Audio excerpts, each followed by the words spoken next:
So a couple firsts took place in the Mets Nationals game yesterday, and no to all you sarcastic people that make fun of me for being a Mets fan, it is not the Mets winning. Sadly, they did lose as usual. But Gio Gonzalez set the Nationals team record for wins by a pitcher with 16, and Bryce Harper hit his 12th home run and 6th triple of the season yesterday. Now, he is the first player in Major League history to have at least 12 home runs and 6 triples in his age 19 season. Now, that age is based on being 19 as of June 30th. Now, the only other one to come close is Sir Mickey Mantle, who had 13 home runs and only 5 triples in 1951. No other MLB player has at least 10 home runs and 5 triples in their age 19-year-old season. That's really impressive to me. But I think really more than anything, it sort of sparks that thought of the young talent coming up in baseball right now, especially just on the Nationals alone between Bryce Harper, Steven Strasburg. Then you look over in our chat room. We were talking about, Eric mentioned in the chat room about Mike Trout, another young kid who's out there and, playing MVP style, MVP status. This guy is looking like the best player in the league, and he's one of the youngest. So it's amazing some of the young guys we got coming up in baseball right now. Trout has been a highlight reel all season long. Harper has had some ups and downs throughout the season, maybe not as dominant as you would say Mike Trout perhaps has been, but Sarah F. and Levy, I don't drink coffee. I'm naturally an energetic person. I apologize if I seem a little low-key. My bad. I'm not trying to. Trying to have some energy for you. Trying to be upbeat. I really am. I promise. Maybe it was because I wasn't dancing on the break. I don't know. Perhaps. I have no idea. But, so yeah, the Mets are part of 2 firsts yesterday, and neither one of them includes a win. How sad is that? Neither one includes a win. My Mets suck. They're terrible. I can't stand them. I don't care that much anymore, but it's still sad to watch. It really is. Outside of that, what other story did we have coming out of baseball? We had the 19-inning marathon that took place yesterday. You had the Pittsburgh Pirates playing the... Who were they playing yesterday in their 19-inning marathon? I don't know who they played yesterday. Anybody know out there who they played? I can find out really quick. I just didn't want to... I thought I knew who they played. I slacked off today. I apologize. Got a little lazy with it. Pittsburgh played St. Louis. 2 wild card contenders, 2 teams still trying to make a run for their division, aka a very, very important game. Yes, Sarah F. and Levy, that game was ridiculous. Let's see. It lasted 6 hours and 7 minutes. Now, that actually only tied the longest game of the season, Boston versus Baltimore on May 6th. One of the funny notes I pulled out of this was about 9,000 fans from the original 43,412 people stayed all the way until the end of the game. And you can't even get mad at them. 6+ hours is a long, long baseball game. Perhaps too long of a baseball game. I say, that's just crazy. Anyway, though. But the Pirates actually became yesterday the first team to score 3+ runs in the 19th inning or later since the Montreal Expos were at the Astros on July 7th, 1985, and they scored 3 in the 19th. The last time the Pirates scored 3+ runs in the 19th inning or later was July 31st, 1912. Against the Boston Braves, and they scored 3 runs in the 19th inning. I don't think I would have made it. I definitely don't think I would have made it. And Sarah makes a really good point. They stopped serving beer and liquor at the 7th inning. So you're done after that, which means your buzz is pretty much worn out because you've watched 2 full games at this point. And they're not going to take the risk of serving you and then have somebody hit a walk-off home run or something, so they stop serving you at the 7th inning. That's actually a really good point, Sarah. As a fan, at least, that makes a lot of sense.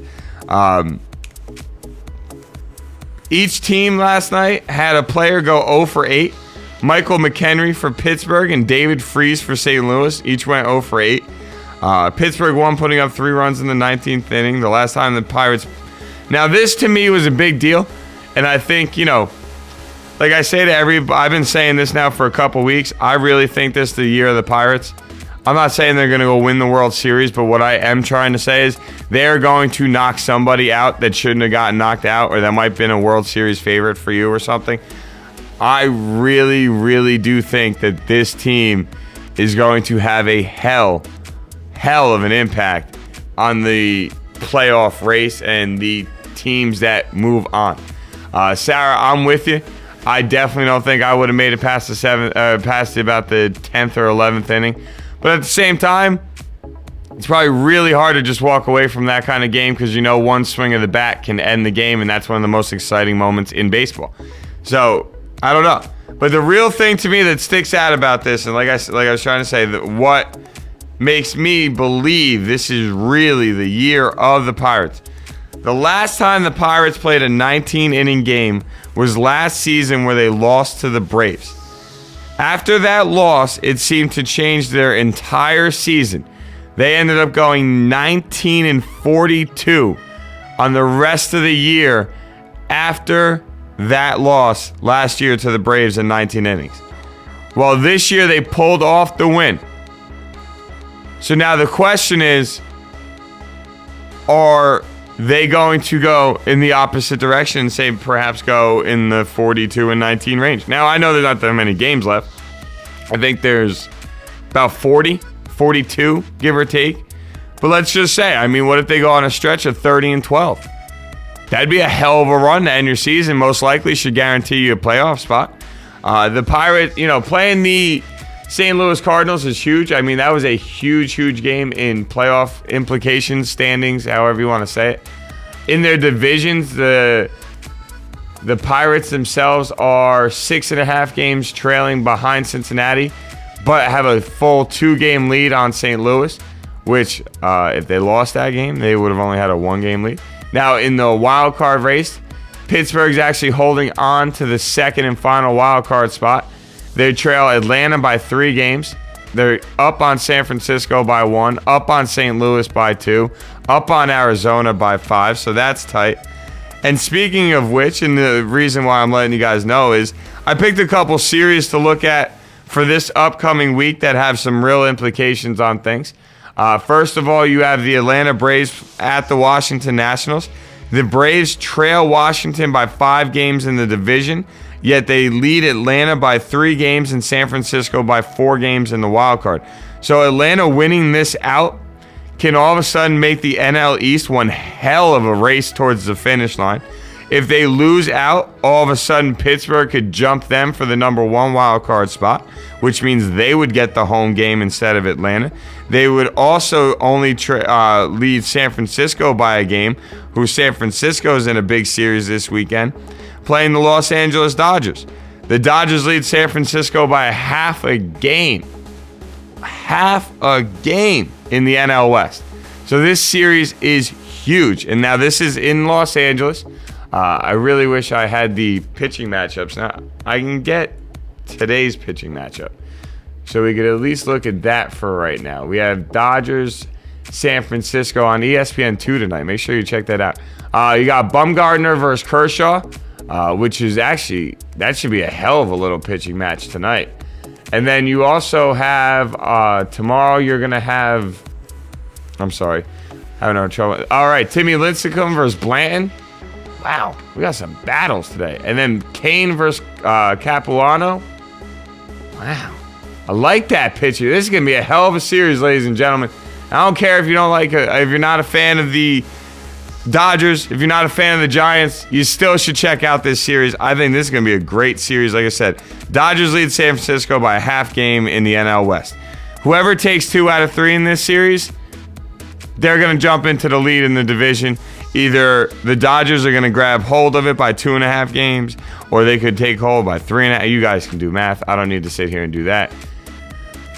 DJ LP, am I reading that right way? I can't read that properly. DJ LP, I believe that's what I'm saying. What up, DJ LP? Welcome to the chat room. How we doing today? Other series starting today. My apologies. You have the Baltimore Orioles playing the Texas Rangers. Oakland is now, I know this sounds a little weird, but the Oakland Athletics, believe it or not, are probably the most interested team in this series, more than Baltimore and more than Texas, or at least equal. Now they're playing Minnesota, Oakland is, so we're not too worried about that series as a whole. But Texas leads Oakland by 5 games in the AL West, and Baltimore leads Oakland by a half game in the wild card race. So, it's Primo. Oh, Louis Primo, LP. I get it, Primo. What's good? I like that, DJ LP, Louis Primo. Very nice, very nice. Shout out to Louis Primo, one of my favorite people from the ClubZone.fm family. But so the Athletics are extremely affected by this game.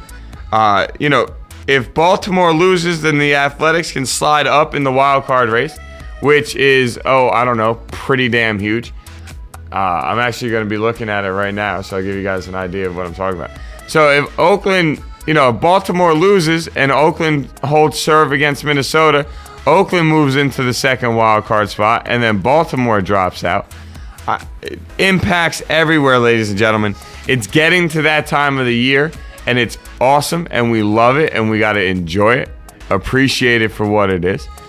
We've got 6 weeks left of the Major League Baseball season, and then we move into the playoffs, something crazy like that, which is that's just awesome. So, we could keep going with this, but to be completely honest with you, I don't want to beat a dead horse. We're going to look into these series, and we're going to be looking into the playoff races throughout the next couple of weeks, so I don't want to get, overly into this, because then we just beat it like a dead horse and you guys get bored. And we don't want you to get bored. So with that said, we're going to jump into our next music break.